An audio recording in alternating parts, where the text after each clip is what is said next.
Bonjour à tous, bienvenue dans ce nouveau rendez-vous, le débrief, un peu moins d'une heure pour passer en revue l'actualité bruxelloise de la semaine. Et un seul titre au programme pour cette première, Bruxelles qui s'enfonce un peu plus dans la crise. Presque 600 jours après les élections, plus aucune perspective de formation de gouvernement à l'horizon.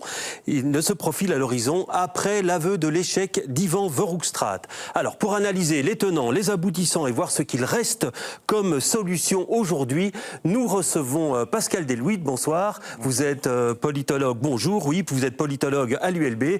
Et puis j'ai le plaisir d'accueillir également Guillaume Delvaux. Bonjour. Vous êtes doctorant en droit constitutionnel à l'UC Louvain. Et puis pour vous interroger, Vanessa Lhuillier. Bonsoir. Bonjour. Vous êtes bonjour, effectivement. Je le redis une fois de plus. Vous êtes journaliste à la rédaction de BX1 et un des visages de la matinale en radio. Et puis Mathieu Ladevez. Bonjour. Vous êtes rédacteur en chef adjoint à l'ADH. Mardi, Ivan Verhofstadt a donc renoncé à sa mission de formateur. Il a cru pourtant très longtemps, il y a cru à cette possibilité de faire un gouvernement de plein exercice, mais face à l'impossibilité de réunir une majorité susceptible d'élaborer un budget, faute du soutien d'Anders. Anders, c'est le nouveau nom de l'Open VLD. Il a fini par abdiquer et c'est avec un sentiment de colère qu'il s'est adressé à la presse. Écoutez-le. On a réussi à avoir potentiellement une double majorité pour installer ce qui devait être le fruit de cette négociation, à savoir prioritairement un budget 2026 et un ensemble de réformes bien concrètes. Et à ce moment-là, alors que ça fait 19 mois, que la dette sur la tête des Bruxellois a augmenté 2 milliards, on a l'Open VLD, Anders, qui vient avec une nouvelle exigence.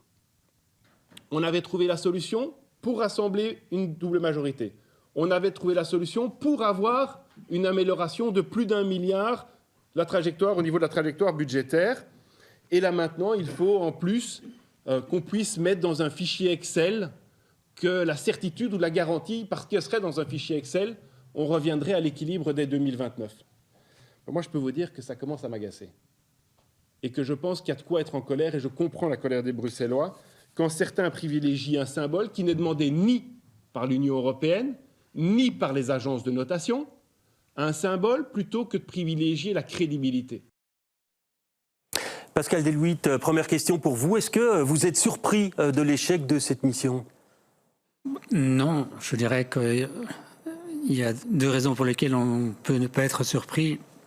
La première, c'est qu'il y a déjà eu moult tentatives et qu'elles ont toutes échoué et que donc chaque tentative supplémentaire génère bien sûr le scepticisme supplémentaire et chaque tentative supplémentaire se donne à voir dans un climat où les passions et les rancœurs se sont accumulées.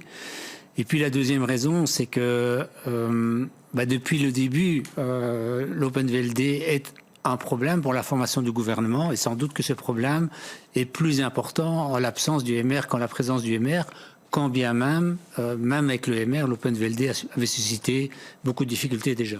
Même question pour vous, Guillaume Delvaux. Surprise ou pas ? Écoutez, on sentait quand même sur les derniers jours, depuis le début du mois de janvier, que ça allait être compliqué avec beaucoup de revirements. Bon, le CDNV qui finalement annonce qu'il n'ira pas dans le gouvernement, même s'il est prêt à soutenir de l'extérieur. Et puis ensuite, on a eu Défi, côté francophone, qui est aussi venu rajouter des conditions à sa participation dans le gouvernement. Et puis au final, ce changement de position chez Dirk de Smet qui annonçait ce qui est arrivé maintenant. Et c'est vrai que sans double majorité pour installer un nouveau gouvernement, on ne voyait pas comment ces négociations pouvaient commencer. Voilà, et du côté des journalistes, est-ce qu'on était plus optimiste, Mathieu Ladevez ? Moi, je vous avoue que j'étais un peu plus optimiste. En tout cas, j'y ai cru pendant un certain temps, parce qu'il y a eu quand même pas mal d'éléments ou de signaux d'ouverture et de consensus. Dirk de Smet a quand même dit le jeudi, 4 jours avant, de changer de position, qui viendrait pour discuter d'un budget 2026. Alors finalement, il n'est pas tombé dans le piège de Verhofstadt dont l'objectif était quand même de faire venir à table avec des négociateurs. C'était quand même une forme de piège auquel il n'a pas pris. Mais j'y croyais, ouais, franchement, jusqu'aux positions de Défi la veille, et puis celle de Dirk de Smet qui ont mis beaucoup de choses par terre. Voilà. Oui, Vanessa ? Moi, j'étais aussi un peu comme Mathieu, un peu plus optimiste en fait au début. Je trouvais que pour une fois, il n'y avait pas d'insultes à la table des négociations. On avait l'impression qu'ils avaient quand même tous envie, en tout cas du côté francophone, d'y aller et de trouver enfin une solution. Que chacun appréciait un peu quand même le travail d'Yvan Verhofstadt dans la manière de construire, qui trouvait ça aussi plus solide au niveau des chiffres, de la note, de la trajectoire du chemin en tout cas, que ce qu'il y avait pu y avoir précédemment.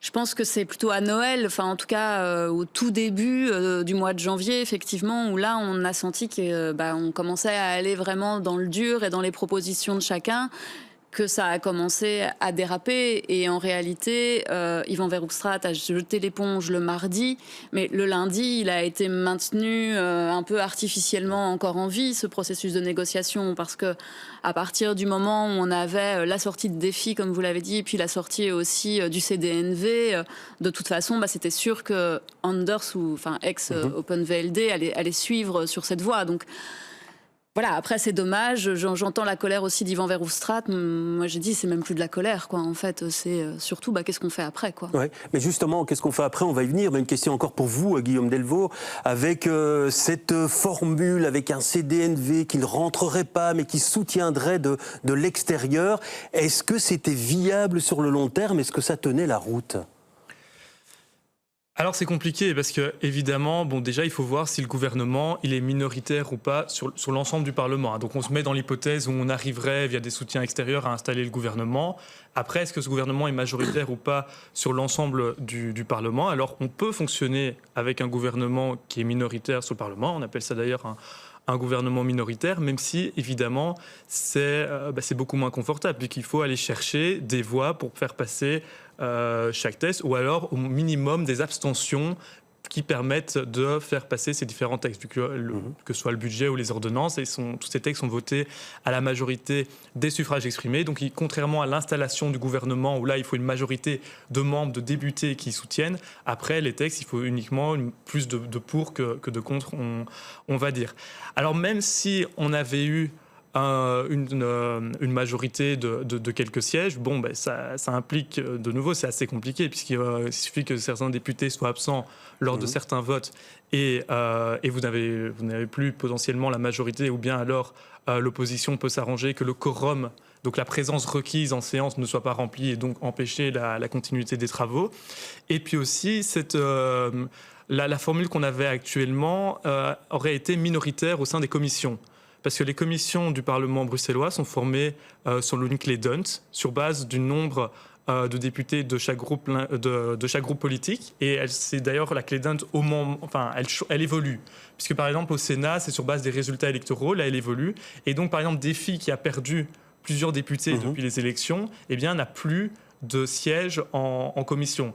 Et donc là, la formule qu'on avait là, ça faisait 6 sièges pour l'attelage proposé par Yvan Verhofstadt et 9 sièges pour ce qui aurait été l'opposition. Donc le travail en commission aurait aussi été rendu plus compliqué. Oui, on le voit, Mathieu Ladevez, vous étiez optimiste, mais on voyait bien qu'il y avait vraiment péril en la demeure à tout moment, en fait. Comme depuis bientôt 600 jours. Mais moi, je trouve que la proposition proposée, l'option que propose M. Delvaux est peut-être la moins mauvaise piste pour sortir d'une crise rapidement, c'est-à-dire un minoritaire, et on se bat en effet au Parlement sur chaque dossier, ou en commission sur chaque dossier. Ça sera la guerre, mais au moins on pourra avancer. Je pense que ça me paraît plus pertinent et plus constructif qu'un deuxième provisoire ou une situation de crise comme ça jusqu'à la fin. On y viendra aux solutions, mais déjà, Pascal Deluit, par rapport à cette possibilité de gouvernement minoritaire. Il faut bien voir que ce n'aurait pas nécessairement été un gouvernement minoritaire, donc ça dépend en fait comment on examine les choses politiquement. Mais c'est vrai que ça aurait été difficile, et en particulier ça aurait été difficile compte tenu de ce que Guillaume a dit, c'est-à-dire que le gouvernement aurait été de toute façon minoritaire dans les commissions. Donc ça aurait clairement été déjà une législature raccourcie, bien évidemment, mais une législature très compliquée d'un point de vue du travail parlementaire. Après, néanmoins, ça aurait été une meilleure solution que la solution actuelle. Ce qu'il faut bien voir, je crois que tous les observatrices et tous les observateurs de la vie politique bruxelloise aujourd'hui se rendent compte des choses et réfléchissent à ce que ça peut donner en 2029, mais considèrent tous que, pour l'instant, la pire des situations, c'est la situation actuelle. C'est-à-dire, la plupart considèrent qu'il faut installer un gouvernement, même si c'est pas parfait, ce sera toujours mieux que la situation actuelle, en particulier pour le travail dans la fonction publique, en particulier pour le monde associatif, pour ne prendre que quelques exemples. Donc, par hypothèse, si on avait été vers cette solution de gouvernement minoritaire, quand bien même ça aurait été très difficile à faire fonctionner, ça aurait été quand même une solution meilleure que la situation actuelle. Oui, alors c'est le président d'Anders, donc le nouveau nom de l'Open-VLD, donc Frédéric de Gucht, qui est pointé par Yvan Verhofstadt comme responsable de l'échec. Mais lui, il s'en défend. Je vous propose de l'entendre. Il nous faut une majorité néerlandophone. Pour avoir une majorité néerlandophone, il faut au moins 9 sièges sur 17. Cette circonstance, même si nous on est à la table, n'était pas là. Donc il ne faut pas seulement regarder l'Open-VLD. En octobre 2024, on avait une majorité néerlandophone. Elle n'était pas acceptée par certains partis francophones. Donc c'est remettre la façon institutionnelle dont la région est constituée en péril, et c'est un danger. Je suis là pour changer les choses. Je trouve que la région doit être remise sur les rails. On est sur une croisière. Donc soit on décide de continuer comme on fait, et je n'ai pas du tout cette ambition-là. On a une autre vue sur comment la région doit être constituée et dirigée. Et dans les textes, je trouve qu'on n'était pas assez ambitieux, aussi dans les tableaux budgétaires. Voilà, une explication qui vaut ce qu'elle vaut. Je vous ai vu réagir pendant l'intervention de Frédéric de Gucht, oui, Mathieu Ladevez. La métaphore de la voiture qui se crache, de la croisière qui va se prendre l'iceberg. Mais donc voilà, mais bon, je comprends sa ligne. Lui, il tient la même ligne depuis le début, donc on ne peut pas lui reprocher. Par contre, il ajoute toujours une petite pièce dans la machine pour la faire dysfonctionner, justement. Et c'est là où je trouve qu'il y a un problème à ce niveau-là. Je pense que lui, il n'a aucun intérêt à ce que ça fonctionne à Bruxelles. Ce qu'on l'intéresse, c'est pas Bruxelles. C'est la Flandre, c'est la survie de son parti, et je pense qu'il joue bien le jeu à ce niveau-là. Oui, vous partagez cet avis, Pascal Delouit. La situation arrange bien, finalement, Anders, qui montre une posture en région bruxelloise. Ouais, en tout cas, c'est le pari. Est-ce que c'est une bonne idée politiquement? Et d'un point de vue politologique, on peut être dubitatif. Si je peux prendre une métaphore, Frédéric de Gucht me fait beaucoup penser à Alexander De Croo au printemps 2010, qui expliquait partout qu'il allait taper du poing sur la table pour une solution sur Bruxelles-Vilvoorde, faire chuter le gouvernement pour que l'Open-VLD rebondisse. Et 15 ans plus tard, l'Open-VLD joue sa survie. Et depuis 2010, l'Open-VLD a perdu élection sur élection. Donc c'est un nouvel héritier, c'est un nouveau fils d'eux qui a jamais fait de politique. Qui comprend pas très bien que la région de Bruxelles-Capitale est une région fragile et qui en fait n'en a pas grand-chose à faire. Et d'un point de vue politologique, je dois dire, et j'en ai discuté avec plusieurs politologues flamands qui partagent mon avis, que je comprends absolument pas la focale de Frédéric de Gucht pour que la NVA soit dans le gouvernement. Enfin, je sais pas, mais projetez-vous en 2029. Frédéric de Gucht en débat avec Bardo-Wever. Bardo-Wever lui a dit, lui dira bien sûr, c'est nous, la droite c'est nous. D'ailleurs, vous l'avez tellement reconnu qu'à Bruxelles, vous vouliez qu'on soit absolument dans le gouvernement. Donc, personne ne comprend pas, d'un point de vue politologique, ce que fait Frédéric de Gucht. Oui. Si ce n'est, bien sûr, et vous avez raison de le dire, apparaître avantageusement dans les médias néerlandophones. Mais au fait, vous savez, ça va rien changer électoralement et politiquement. Alexander De Croo était populaire en 2010. Ça n'a pas empêché le VLD de subir une sévère défaite en 2010, comme en 2014, comme en 2029, comme en 2024. Oui, Guillaume Delvaux, je vous vois réagir là. Je suis tout à fait d'accord avec ce qui a été dit, mais je pense qu'il y a aussi encore une raison supplémentaire, à mon avis, qui joue, c'est qu'actuellement, dans le gouvernement en affaires courantes, on a l'impression que la personne la plus importante et qui peut vraiment décider sur Bruxelles, c'est Dirk De Smet. En fait, dans la situation actuelle, j'ai l'impression que l'Open-VLD, Anders, donc maintenant, a plus de poids qu'il n'en aurait jamais dans un gouvernement de plein exercice. Vu que Dirk De Smet tient les cordons de la bourse, il semble décider maintenant tout seul qu'il va déposer un budget. On verra si ça marche. Je suis quand même assez dubitatif sur les chances de réussite. Il y a dans l'ordonnance sur les 12e provisoires qui a été votée, il y a un article 18 qui dit que le ministre du Budget peut décider de ventiler les crédits. Donc en fait, il peut décider, par exemple, de diminuer les crédits octroyés à un programme budgétaire pour les allouer à un autre. Et donc, via cet article-là, en fait, il a un pouvoir assez énorme, et c'est, j'ai presque envie de dire, un peu le maître de Bruxelles pour l'instant, en tout cas celui qui a le plus de pouvoir dans le cadre des affaires courantes actuelles. Oui, Vanessa. En fait, de manière plus globale même, enfin évidemment, on voit bien que visiblement Frédéric de Gucht, Bruxelles, ça l'intéresse pas beaucoup, et on pourrait aussi dire que finalement le CDNV et surtout Sami Mehdi, parce que Benjamin Dahl était un peu quand même en dehors, ou la NVA n'ont aucun intérêt en fait à faire fonctionner cette région bruxelloise. Ils s'en fichent complètement et ça ne leur apporte aucune voix. Ils savent très bien que de toute façon, ça n'est pas porteur, en tout cas d'un point de vue électoral pour les prochaines. Et au final, si la région bruxelloise ne fonctionne pas, c'est peut-être ça les arrange et ça va permettre aussi soit la disparition de la région ou en tout cas de mettre ça une nouvelle réforme institutionnelle sur la table pour le. Oui, justement, par rapport à ça, Pascal Delhuit, on dit souvent que cette crise aujourd'hui met vraiment la région bruxelloise en péril, sa survie, sa raison d'être. Est-ce que vous êtes sur cette longueur d'onde-là ? Pas exactement. C'est-à-dire que, bien sûr, ça fragilise très fortement la région de Bruxelles-Capitale dans le paysage fédéral belge, c'est tout à fait évident.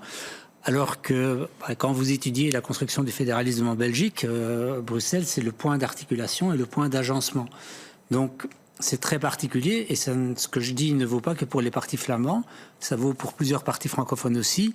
Le désintérêt, voire le rejet de la région de Bruxelles-Capitale, c'est mettre en cause le point de connexion du fédéralisme belge.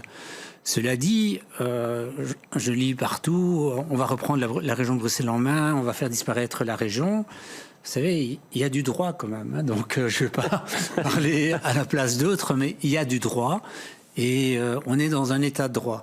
Mais bien sûr, ça va modifier la donne et ça va obliger les acteurs bruxellois, notamment les acteurs bruxellois francophones, qui pourraient être plus assertifs aussi, je pense, à réfléchir et à voir quelle parade on peut offrir par rapport au choix très clair, comme le disait Vanessa, de certains partis néerlandophones, en fait, de désormais n'avoir aucune gêne à pirater une entité fédérée du fédéralisme belge. Oui, alors justement, par rapport à ça, quand il dit il y a le droit, il y a des choses qui existent, il y a des parades pour éviter que ça se produise à l'avenir, c'est là-dessus qu'il faut plancher. On n'en est pas là pour l'instant, mais on pourra aller vers quelle direction, Guillaume Delvaux ?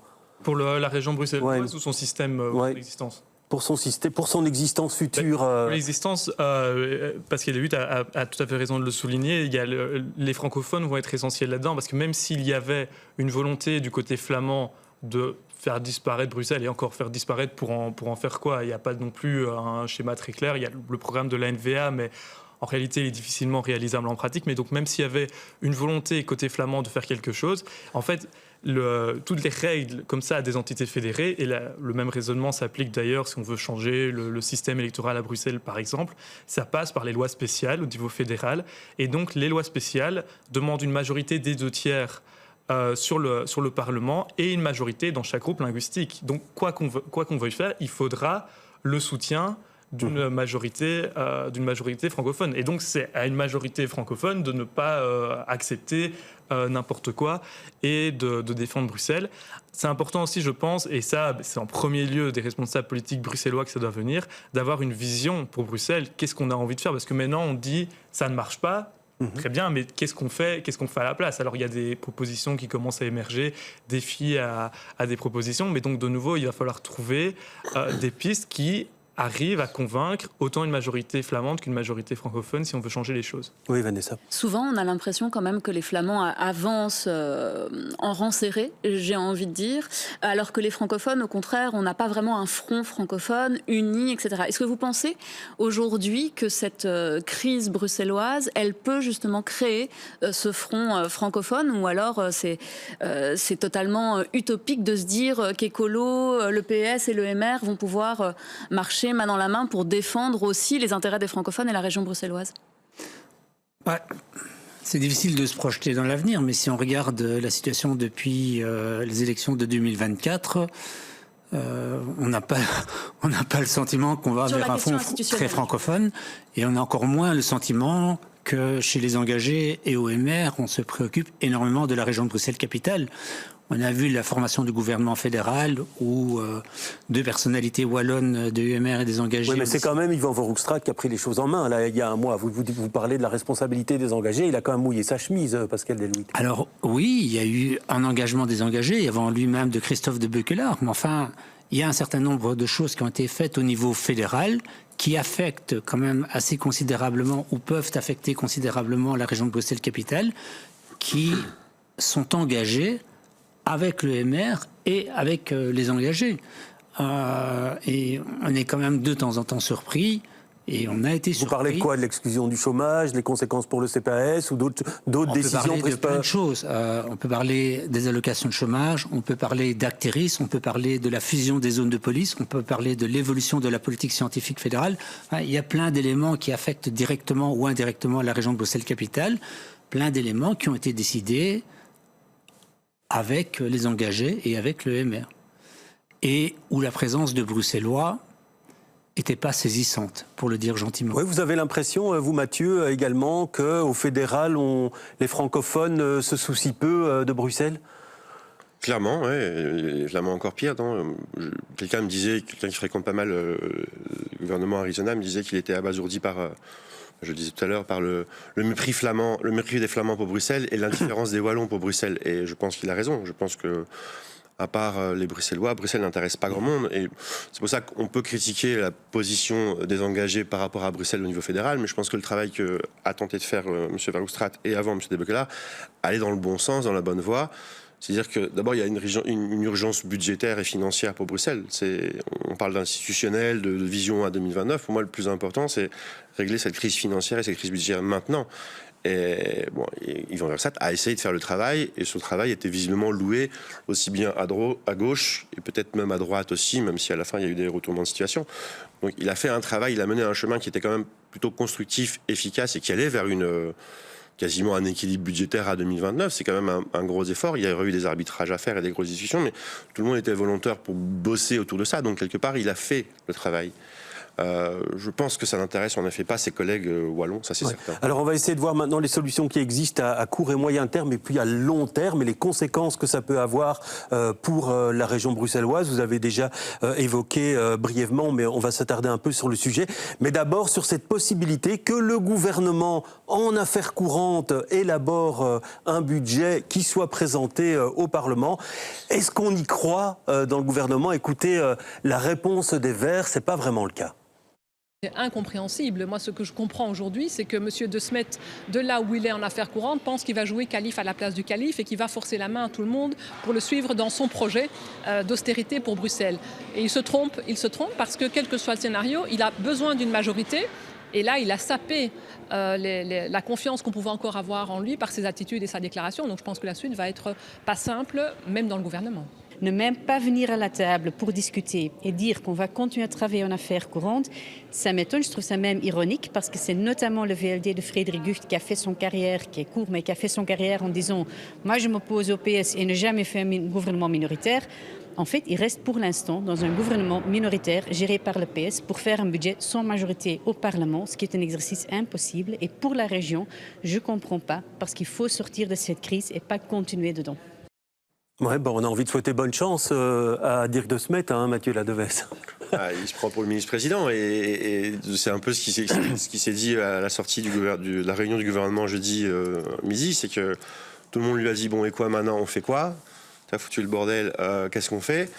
Et lui, à part dire je vais m'occuper du budget, vous inquiétez pas, je m'en charge, sans demander même la validation des membres de son gouvernement. Voilà, je pense qu'il est un peu perché, le gars, et il croit que ça va. Ah ouais, vous y allez, vous, un peu perché. En plus, il a un tempérament, tout le monde le dit, très très fougueux, il n'est pas facile à gérer sur le plan humain.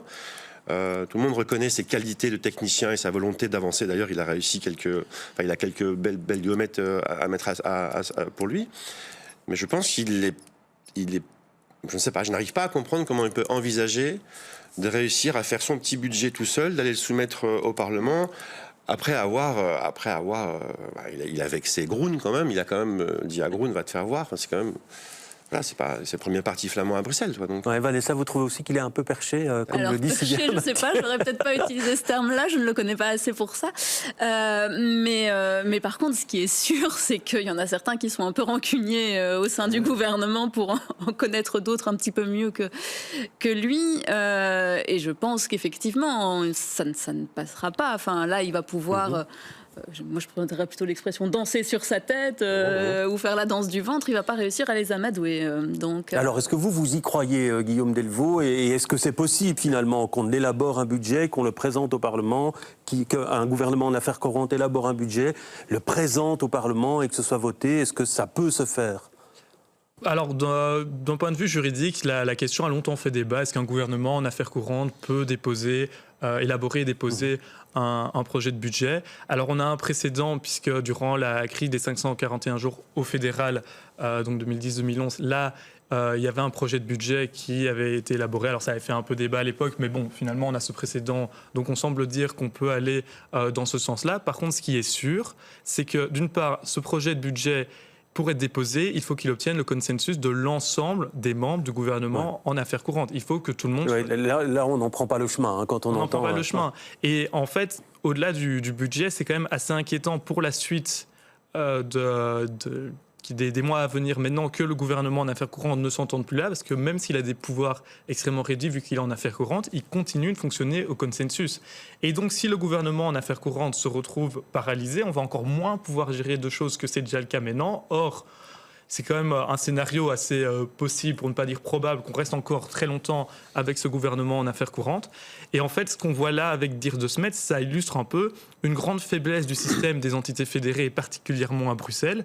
C'est qu'en réalité, on n'a pas de moyens pour enlever un ministre qui commencerait à faire n'importe quoi. Alors il y a la motion de méfiance. De nouveau, il y a débat. Est-ce qu'on peut faire une motion de méfiance contre un ministre en affaires courantes? Là-dessus, le sujet fait controverse. Et puis en plus, il faudrait une majorité qui se mette d'accord dans le groupe néerlandophone pour le remplacer. Donc en fait, Dirk De Smet, s'il veut, il peut quand même faire un peu ce qu'il veut. Ce qui ne serait pas le cas, par exemple, au fédéral. Puisque au fédéral, les autres partis du gouvernement, dans ce cas-là, pourraient se mettre d'accord pour demander au roi de changer un ministre. J'ai une question institutionnelle. Le cas de Ben Hammou, là, qui vient d'annoncer sa démission. Donc c'est Nawal Ben Hammou, qui est secrétaire d'État au logement et qui a décidé de quitter le gouvernement en affaires courantes et qui devrait être remplacé, qui sera remplacé dans les prochains jours. En effet. Donne des idées aux autres, évidemment. Il est évident que Ben Aklafeni n'a plus très envie de rester dans ce gouvernement. Alain Marron, je pense que non plus. Est-ce que ça ne pourrait pas créer un précédent et dire, écoutez, si Nawal Ben Hammou peut démissionner, Ben Aklafeni va démissionner, les écolos ou Alain Marron peut démissionner. À ce moment-là, on fait remonter les négociateurs, tout simplement. Donc, est-ce que ça, c'est possible juridiquement ou institutionnellement de changer un gouvernement par démission, remplacement, et du coup, ça mettrait tous les négociateurs quelque part autour de la table du gouvernement? Alors, c'est important d'avoir en tête que pour remplacer, c'était le cas qu'on a remplacé Sven Gatz, et ça va être normalement le cas maintenant, il faut une double majorité au Parlement qui signe une liste avec le nom de la nouvelle personne qui monte. Donc si on change comme ça toutes les personnes, à la fin, autant former un gouvernement et mettre une double liste avec les noms. Par contre, là, ce serait assez contraire à la CEDH, mais dans le cas où un ministre voudrait démissionner, mais qu'il n'y a pas un accord de cette fameuse double majorité pour nommer quelqu'un d'autre à la place, est-ce qu'un ministre pourrait aller, et qu'est-ce qui se passe si son siège était vacant là? De nouveau, c'est une hypothèse qui est propre au régime des entités fédérées en Belgique et on ne sait pas vraiment ce qui se passe dans ce cas-là, mais ce serait une situation très, très compliquée. Ouais, on va évoquer une autre possibilité, si vous le voulez bien. C'est après le refus d'Anders, c'est ce qu'on peut imaginer finalement une autre coalition côté néerlandophone avec la team Fouad Haïdar qui a décroché 3 élus dans le collège néerlandophone. C'est une piste qui a été écartée pour l'instant, mais au vu de la situation, Fouad Haïdar a fait une offre de service, notamment sur notre antenne cette semaine. Écoutez-le. Je pense qu'il faut revenir à l'essentiel, c'est qu'il y a des partis qui ont gagné les élections, ils doivent se remettre autour de la table. Et je pense qu'aussi bien Groen que la team Fouad Haïdar ait pu voir un troisième partenaire pour pouvoir travailler du côté du groupe linguistique néerlandais. Et d'autre côté, il faut que le PS ou le MR et les engagés se remettent autour de la table et discuter sérieusement pour essayer de trouver ne fût-ce qu'une espèce de compromis pour pouvoir avancer, parce que c'est pas normal ce qui se passe. Les Bruxelles sont en train de galérer. Il y a 1 300 000 Bruxellois qui tous les jours demandent qu'on puisse améliorer leur quotidien. Et à l'heure actuelle, c'est une catastrophe. Ce qui se passe. Haïdar a travaillé pendant 20 ans au Parlement. Vous savez, je répète aux gens, 20 ans de Parlement, 10 ans j'ai été à la présidence, premier vice-président avec Charles Piquet, et 5 ans en tant que président de la communauté flamande. On ne m'a jamais fait la moindre remarque. J'ai quitté Voreux, j'ai créé mon parti, on a gagné les élections. Du jour au lendemain, on est devenu tout et n'importe quoi. Alors justement... Nous sommes des gens loyaux, on peut travailler dans le cadre d'un budget clair et d'un projet clair, mais avant de venir d'apporter quoi que ce soit comme soutien, montrez-moi ce qu'il y a dans l'assiette et puis on voit ce qu'on peut faire. Alors Pascal Delhouit, est-ce que vous imaginez ça politiquement possible aujourd'hui, le retour en grâce de la team Fouad Haïdar, où il y avait des personnes qui avaient dit pas question, hein? J'ai deux réponses. La première vraie réponse, c'est que je ne sais pas. En réalité, je pense que c'est pas clair, mais donc d'une part, oui, je l'imagine possible, c'est-à-dire qu'on est dans une telle situation, on est dans un tel scénario. Que peut-être que pour certains responsables politiques, nécessité fait loi. Mais en même temps, il y a une chose qui me frappe depuis presque 600 jours maintenant, 600 jours, c'est que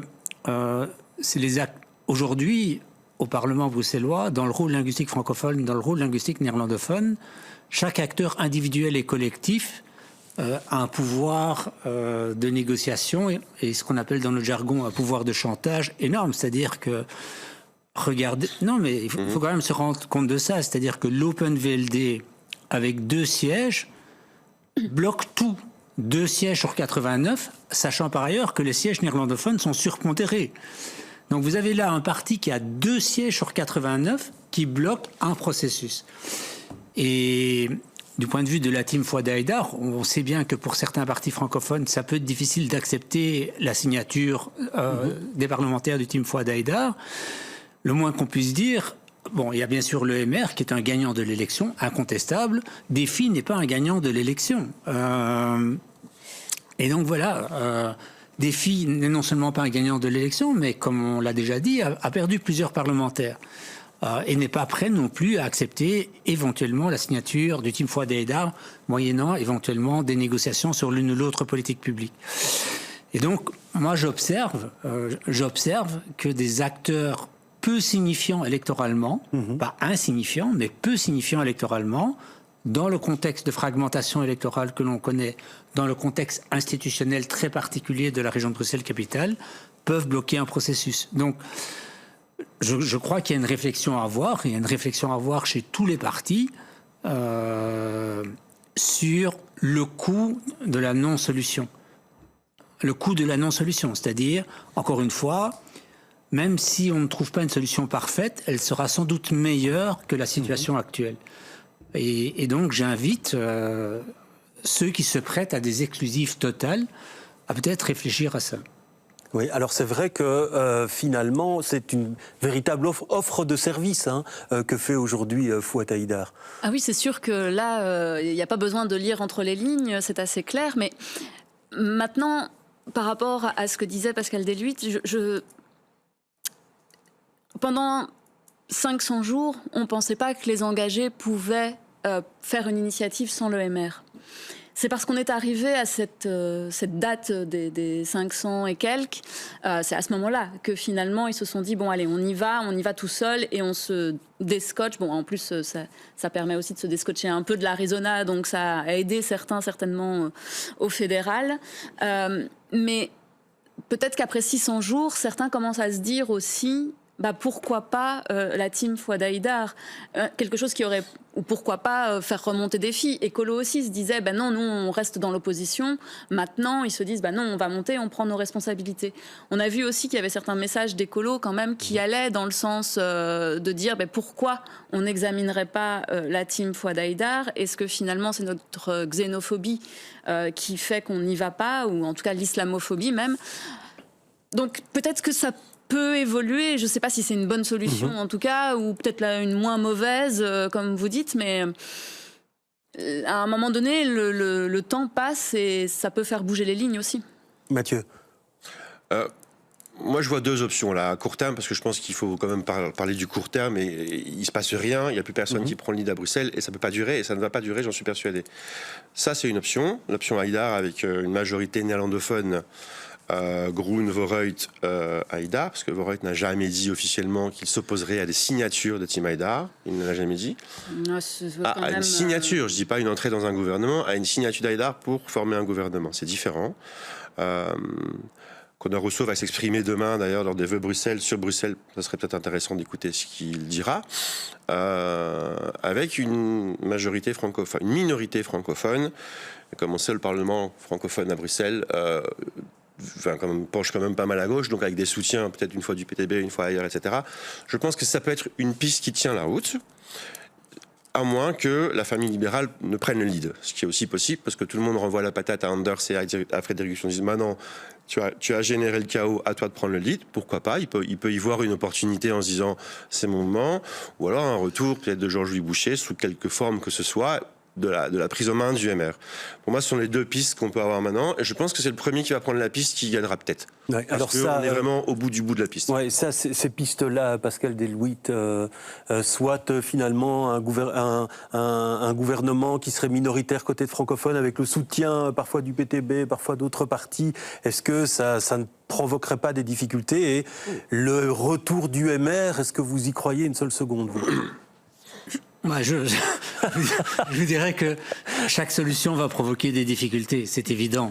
Au point où on en est, chaque solution va provoquer des difficultés. Moi, je l'ai dit plusieurs fois sur ce plateau. Vous dites toute solution est meilleure que ce qui est aujourd'hui.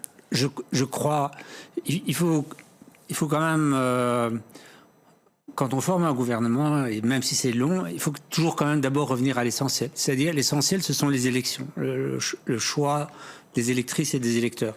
Je crois que la solution la plus logique, je l'ai dit plusieurs fois, c'est les trois familles historiques plus Groen. Et que, logiquement, on aurait dû atteindre un accord sur cette base-là. Et au fond, il est, me semble-t-il, encore possible d'atteindre un accord sur cette base-là, en tirant les leçons des échecs précédents.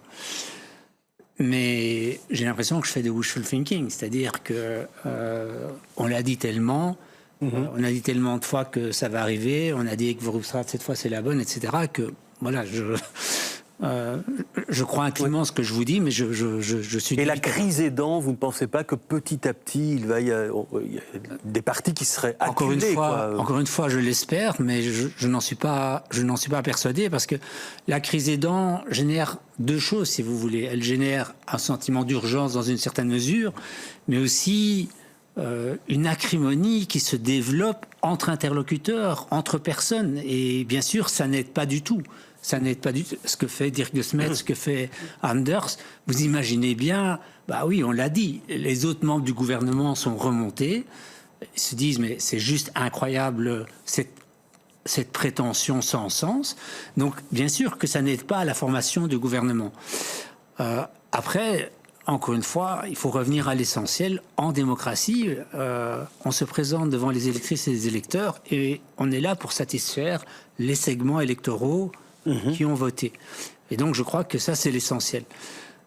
Et en démocratie, sur la deuxième perspective, je crois qu'il faudrait écouter Conor Rousseau. Ce sera peut-être un élément, parce que c'est quand même lui qui a bloqué une alternative. Je n'exclus pas que Vooruit, par principe, accepte la signature des députés de Team Fouad Haidar. Après, il faut quand même voir ce que Team Fouad Haidar demande, parce que il pourrait dire soit on y est, soit on n'y est pas. Non, donc la signature, on les moyennant, il y a quand même un effet retour qui est attendu, donc il faut voir ce qu'il dit. Mais un gouvernement minoritaire dans le rôle linguistique francophone me paraît quand même très compliqué. Et avec des votes, tantôt avec des FIT, avec le PTB, ça me semble vraiment très compliqué. Ouais, je vous vois opiner, Guillaume Delvaux, mais moi je vais vous relancer une autre question, parce qu'on se la pose et beaucoup de Bruxellois se la posent. En démocratie, à un moment donné, il y a le retour aux urnes. Alors, on a dit beaucoup de choses déjà là-dessus. Est-ce que ça vous semble possible ou pas? Alors très clairement, non, ça me semble impossible. Parce que en fait, les conditions juridiques pour y arriver sont extrêmement compliquées.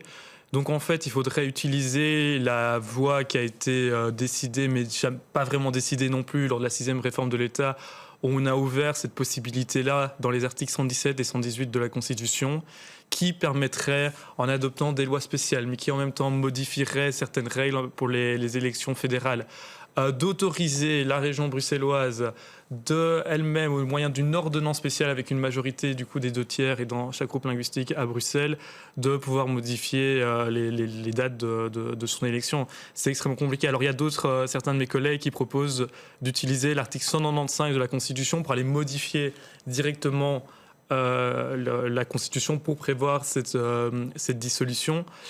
Alors juridiquement, peut-être que ça pourrait passer, mais personnellement, je suis assez défavorable à cette option parce qu'en fait, ça revient à utiliser déjà l'article 195 de la Constitution, donc c'est néanmoins contourner les règles qu'il faut normalement pour modifier la Constitution, c'est extrêmement inélégant, mais en plus de cela, ça reviendrait à utiliser une modification de la Constitution pour contourner ce qui doit normalement être adopté au travers d'une loi spéciale et d'une ordonnance spéciale. Et la différence est extrêmement importante parce que la loi spéciale, c'est une majorité, comme je l'ai dit avant, dans chaque groupe linguistique. La révision de la Constitution, ce n'est pas le cas. Et donc si on ouvre cette boîte de Pandore, d'utiliser le joker Constitution pour contourner la loi spéciale, ça veut dire que pour plus tard, on pourrait très bien imaginer dans d'autres scénarios avec des moins bonnes intentions, des cas où on irait modifier les règles qui font l'équilibre et l'architecture de ce pays au moyen d'une majorité des 2/3 et sans la garantie dans chaque groupe linguistique. Et en plus de cela, on contournerait l'autonomie de l'entité fédérée Bruxelles en imposant quelque chose de nouveau via la Constitution. Donc de nouveau, ça envoie un très mauvais signal pour l'avenir. Donc pour moi, je rejette cette piste. Alors on le sait, de nombreux secteurs souffrent évidemment de l'absence de gouvernement bruxellois de plein exercice. C'est le cas du secteur associatif notamment. Et vendredi, encore des associations ont fait du bruit devant le Parlement bruxellois. Et elles lancent une nouvelle fois un cri de détresse. Aujourd'hui, nous sommes dans une situation où de nombreuses associations qui travaillent dans le secteur du soin et de la santé sont incapables de boucler leur budget parce qu'ils ne savent pas de quoi l'avenir est fait. Et c'est ça qui est dramatique.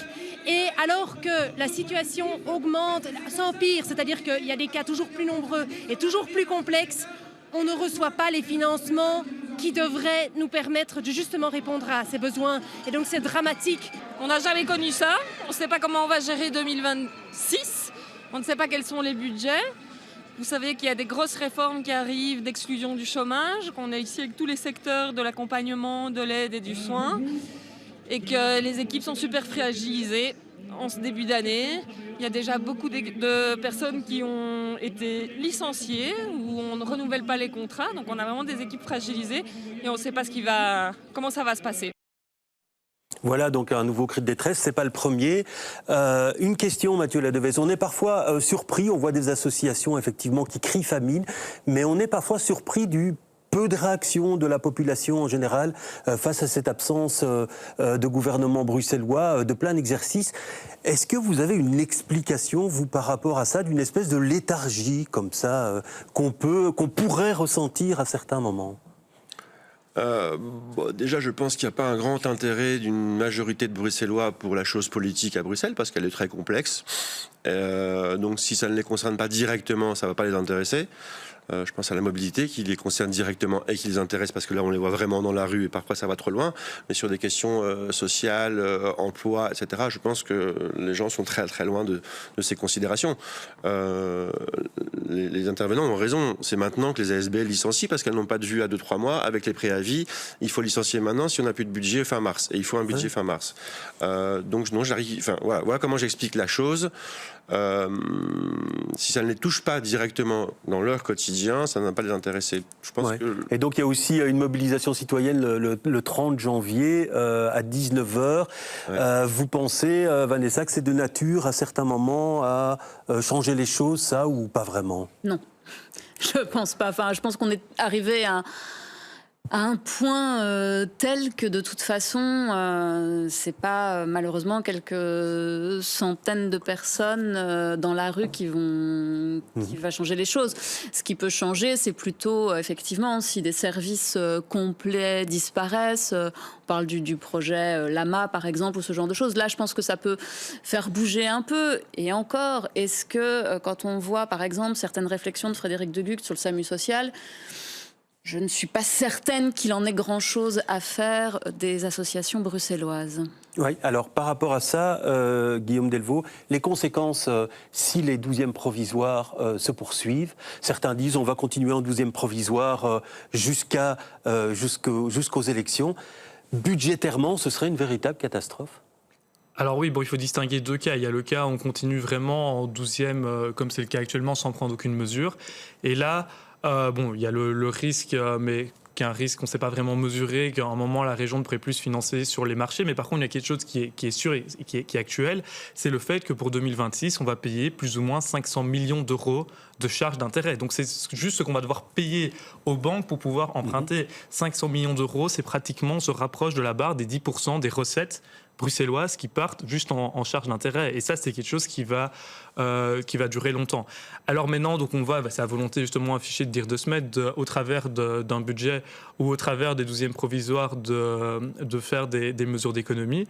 Le problème, c'est que comme c'est a été le cas jusqu'à présent, les économies, elles ont été décidées par lui ou par le gouvernement en affaires courantes, mais donc ce n'est pas des mesures qui ont une réelle légitimité démocratique, vu qu'elles ne sont pas décidées par le Parlement. Si des économies sont faites au travers d'un budget qui récolte une majorité au Parlement, là, on sera déjà dans un cadre plus légitime, mais ce qu'on voit actuellement, c'est qu'on est loin d'avoir même juste une majorité pour s'accorder sur un budget. Ouais, alors Pascal Deluide, les conséquences à plus long terme sur, par exemple, vous, si vous vous dites, tiens, en 2029, quelles conséquences ça pourra avoir sur un scrutin régional, vous diriez quoi en fait ? Peut-être avant de répondre à cette question, je voudrais compléter le propos sur la société bruxelloise. Par 2 points. Un, il ne faut pas oublier que presque aujourd'hui, presque un Bruxellois, une Bruxelloise sur 2 n'est pas concerné, puisqu'ils ne peuvent pas voter. Non, mais c'est pas du tout anodin. N'oubliez pas que quasi un Bruxellois sur 2 qui pourrait voter ne vote pas et donc ne suit pas, par définition, les épisodes autour des politiques publiques et de la formation d'un gouvernement bruxellois. 2, il y a quand même quelque chose qui à un moment va remonter plus durement que maintenant, c'est l'impact sur les finances communales. Parce que non seulement il y a les mesures de gouvernement fédéral, mais bien sûr l'articulation au gouvernement régional commune va aussi jouer financièrement et budgétairement. Et donc là, il va quand même y avoir une nouvelle pression et pas simplement de quelques centaines de personnes. Alors, moi, je crois que ça va avoir un impact sur 2029. Ça va avoir un impact protéiforme. Mais une des choses, et ça se réfléchit, une des choses indubitables, c'est si un parti peut, avec un siège, le CDNV, peut, avec 2 sièges, l'OpenVLD, bloquer une formation d'un gouvernement via le rôle linguistique néerlandophone et compte tenu du paysage institutionnel et compte tenu que on sait bien qu'on ne va pas changer ce paysage institutionnel. Bien sûr qu'on peut le réformer par une loi spéciale, mais on vit dans le monde de la vie réelle, donc on sait bien que ça ne va pas être changé. On va faire comme avec l'agglo, on va revenir aux années 70, c'est-à-dire qu'on va contourner la règle. C'est-à-dire des acteurs francophones, c'est déjà le cas, mais des acteurs francophones vont se présenter dans le rôle linguistique néerlandophone, éventuellement l'inverse d'ailleurs, des acteurs néerlandophones vont contourner la règle. Et donc les conséquences, c'est le blocage qui persiste alors, ou le risque de blocage en tout cas. Non, je dirais la conséquence principale, c'est qu'au fond, un mécanisme de protection de la minorité néerlandophone de Bruxelles va être contourné. Il va être contourné parce qu'il est utilisé comme un pouvoir de chantage. Aujourd'hui, il y a 3 mécanismes de protection de la minorité néerlandophone à Bruxelles. La parité au gouvernement, une surpondération du nombre de députés au Parlement régional bruxellois et la double majorité pour l'installation du gouvernement. On voit bien que compte tenu de la fragmentation électorale, compte tenu du fédéralisme belge, on aboutit à une impasse. Alors, soit on change cela, soit les acteurs vont s'adapter. et on va avoir des modifications et des présentations de listes de francophones dans le rôle linguistique néerlandophone, et éventuellement l'inverse, ce qui a déjà eu lieu. Franchement, on ne peut pas dire que Tim Fouad-Haïdar soit à proprement parler une liste néerlandophone. D'ailleurs, l'un ou l'autre de ses parlementaires a des difficultés à s'exprimer en néerlandais. Donc je crois que... Et donc si vous allez plus loin, c'est la région bruxelloise qui deviendrait de plus en plus ingouvernable, quoi, si je vous comprends bien. Non, pas spécialement. Des partis francophones peuvent se présenter de fait dans le rôle linguistique néerlandophone et francophone, et inversement. Mais il ne faut pas qu'ils aient déjà été élus dans un... Ah non, bien sûr. Par contre, donc ça, ils doivent respecter une règle, c'est qu'un candidat ou une candidate qui s'est présenté dans un rôle linguistique ne peut pas se présenter dans l'autre rôle. Mais vous pouvez créer des listes dans l'autre rôle avec des gens qui n'ont jamais été candidats jusqu'à maintenant. Il faut quand même qu'ils aient un peu de popularité et qu'ils arrivent à attirer des gens. On ne peut pas imaginer, je ne sais pas moi, le Parti socialiste créer une liste néerlandophone avec que des gens qui ne sont absolument pas connus. Je crois qu'à partir du moment où vous observez que des partis qui ont une surpondération avec 1 ou 2 sièges bloquent un processus, vous pouvez tout imaginer. Guillaume Delvaux, est-ce que vous êtes sur cette même longueur d'onde, vous, oui, moi, sur les conséquences pour le vote 2029 hein. Le vote 2029, bon, il y a quand même le risque. Bon, au final, ce serait peut-être souhaitable le scénario proposé. Parce que moi, ce dont j'ai peur, c'est qu'au final, on soit bis repetita et qu'on se retrouve de nouveau avec un nombre de partis, un nombre de sièges qui soit énorme, qui fasse l'objet d'exclusion d'autres partis, et que donc les partis avec qui on peut former un gouvernement, les possibilités soient extrêmement réduites. Ce que je n'exclus pas, c'est aussi, on pourrait imaginer, si vraiment la situation perdure comme ça jusqu'en 2029, où la société civile qui quand même se mobilise, ce serait l'apparition de listes citoyennes qui se présentent, parce qu'on a quand même dans les personnes qui se mobilisent maintenant, certaines personnes qui sont assez populaires quand même dans certains milieux bruxellois, et donc on pourrait imaginer que ces personnes qui de base n'avaient pas vocation à se lancer en politique se décident, pour éviter que ça continue, on va lancer des listes dans les 2 groupes linguistiques pour éviter que ça continue. Oui, Mathieu Ladevez, vous y croyez, vous, à cette émergence de toute une série de listes, y compris dans le collège néerlandophone ? Cher de faire une campagne. Donc si jamais un entrepreneur bruxellois qui a beaucoup d'argent et qui a envie de s'en consacrer à la politique et se lancer dans quelque chose, peut créer quelque chose, oui. Mais liste citoyenne qui part de la base comme ça, avec de la bonne volonté, je n'y crois pas, non. Est-ce qu'on pourrait imaginer aussi peut-être l'émergence d'un parti plus extrémiste ou populiste, en tout cas On a le Vlaams-Belang, donc... Non, mais du côté francophone, je veux dire, par exemple, vous voyez quelqu'un, je sais pas moi, type Pepe Grillo, qui est apparu en Italie, ou ce genre de choses. Est-ce que ça serait possible, vous pensez, du côté francophone ? Ce n'est pas impossible, mais ça me paraît peu vraisemblable, parce que les conditions de naissance du mouvement 5 étoiles, ou dans un autre registre, les conditions de naissance du mouvement Podemos, qui ont des éléments communs, mais aussi des éléments dissemblables, ne sont pas vraiment présentes à Bruxelles, je crois. Après, je suis prudent parce qu'on est début 2026, les élections c'est au printemps 2029, alors c'est 3 ans et demi, donc c'est pas énorme, mais c'est en même temps politiquement une éternité. D'ici là, peut-être qu'une solution va être trouvée et qu'on va assister à un phénomène centripète. Non, moi je dirais... Les 2 risques majeurs, risque ou possibilité, c'est le contournement du cadre institutionnel dès lors que désormais le cadre institutionnel est dépassé, et surtout le risque d'une forme de désintérêt d'une partie de la population bruxelloise, et donc le risque d'un approfondissement de l'abstention électorale qui est déjà pas si anodine en région de Bruxelles-Capitale. Donc ça, c'est aussi une des possibilités. Oui, je vous vois opiner, c'est un des risques, effectivement, qu'il y ait une espèce de rejet, de dégoût, en disant tout ça pour ça, et finalement, à quoi sert encore de voter, quoi. Oui, et surtout, si on garde les mêmes visages jusqu'en 2029, imaginez le scénario où, au moment des élections 2029, on est toujours avec le gouvernement Verwoerd. Mais là, c'est un message terrible qui sera envoyé pour la démocratie. Et au final, ce scénario semblait impensable.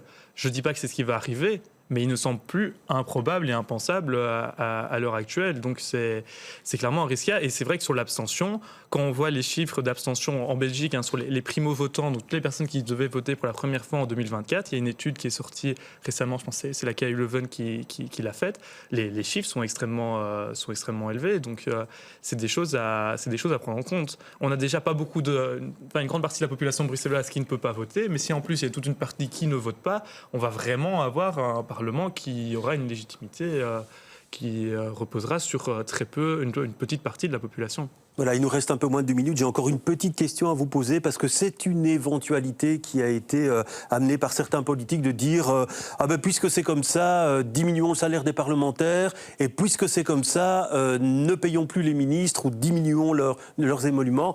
Ça, c'est possible, on peut le décider, Guillaume Delvaux, le gouvernement pourrait le décider, même si il se tirerait une balle dans le pied, mais c'est jouable, ça ?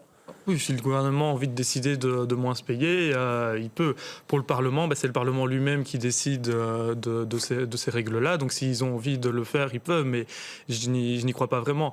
L'idée de diminuer surtout les salaires des membres du gouvernement, je sais pas, je trouverais par exemple un peu injuste qu'on diminue le salaire d'El Van den Brand qui pour l'instant n'a pas mis de veto, ou même au final est-ce que Rudy Verwoerd ou Alain Marron sont vraiment dans les négociations, ils sont encore vraiment impliqués dans ce qui se passe maintenant. Donc de toute façon, toute formule, même au final le conclave, dire de forcer de jouer de manière coercitive à former un gouvernement, je n'y crois pas vraiment, parce qu'un gouvernement, il faut quand même qu'il y ait un minimum d'envie entre les partenaires de former un gouvernement, parce que si vous arrivez en les forçant via je ne sais quel moyen à former un gouvernement, mais pour qu'au final, 2 semaines plus tard, ils ne s'entendent plus et que le gouvernement tombe, on n'aura pas gagné grand-chose. Voilà, c'est la fin de cette émission. Merci beaucoup, merci Vanessa, merci Mathieu, merci Pascal Delhuit et merci Guillaume Delvaux. J'espère qu'on aura éclairé votre lanterne sur tous les enjeux de cette crise bruxelloise. Vous l'aurez senti, il y a des choses qui se profilent, mais on n'est peut-être pas au début d'en voir la fin.